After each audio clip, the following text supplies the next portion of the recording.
So for the introduction, the purpose of this lab was to use charged pieces of tape and determine the amount of excess charge on the tape. And the reason I think that this is a cool lab to do is by using these simple household objects, we can get a visual frame of reference for how charges react and interact with each other. Up till now in the homework, it's been very theoretical, and so I think this is cool because you can actually now see it and be able to visualize it. So the first part of this experiment was seeing how the U-tapes interacted with each other and other objects. So the first piece of U-tape, after I charged it and I brought my hand close to it, I saw that there was an attraction.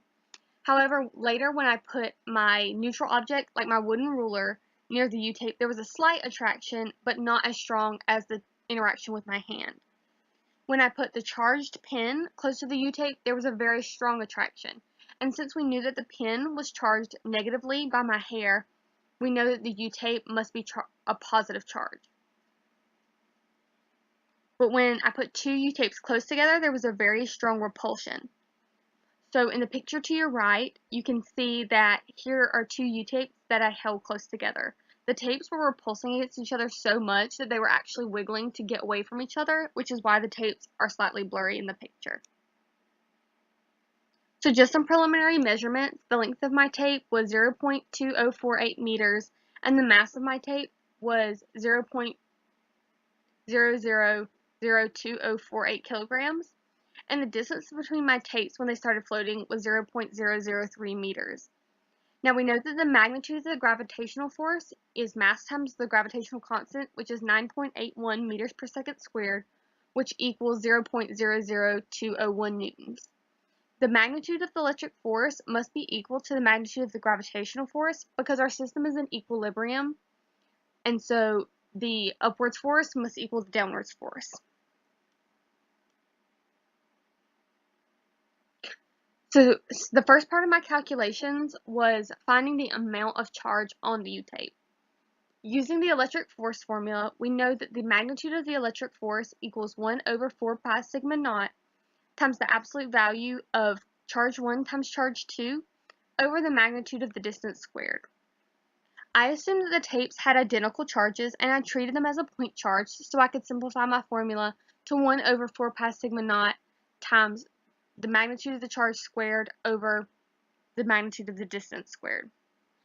Because we know the magnitude of the electric force equaled the magnitude of the gravitational force, we rearranged algebraically to find the charge Q equals the square root of the magnitude of the gravitational force times 4 pi sigma naught over 1 times the magnitude of the distance squared.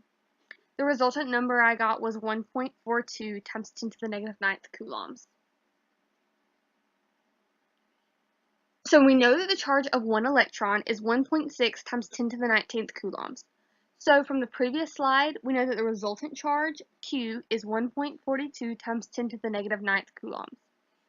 So if we divide the charge of one electron by the resultant charge, we can find the number of excess electrons on the tape equals 8.86 times 10 to the 9th electrons.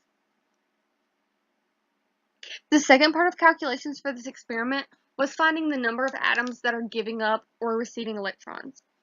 So we find that the number of excess electrons on the tape is 8.86 times 10 to the 9th electrons, and we know that the number of atoms on one sticky side of the tape equals the length of the tape divided by the diameter of an atom. We know the length of the tape is 0.2048 meters, and the diameter of an atom is 1 times 10 to the negative 10th meters, which equals 2.048 times 10 to the 9th atoms. So the ratio of extra electrons to atoms is approximately 4.3 to 1. So in conclusion, this experiment allowed us to see the effects of attractive and repulsive electric forces. And we saw that like charges, like the two positive tapes, repel, and opposite charges, like the positive tape and the negative pin, attract. The force of gravity on the upper tape combined with the electric force from the lower tape on the upper tape resulted in an equilibrium of forces. So the gravitational forces must equal the electric force.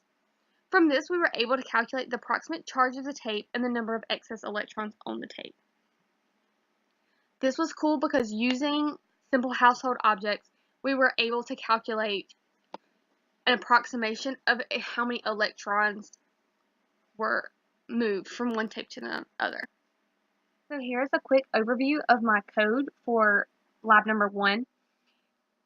Using my code, I did some calculations that I showed you in the PowerPoint, but when I run my program, it shows the 2-point charges from the 2 tapes and the effect of the electric force and the gravitational force on the upper tape, which is represented by this yellow ball.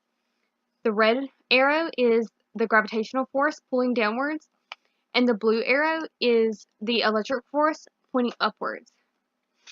As you can see, that these arrows are the same length, which shows that they are the same magnitude as well. And down here is just where it printed some values, but these should match the same values from the earlier video.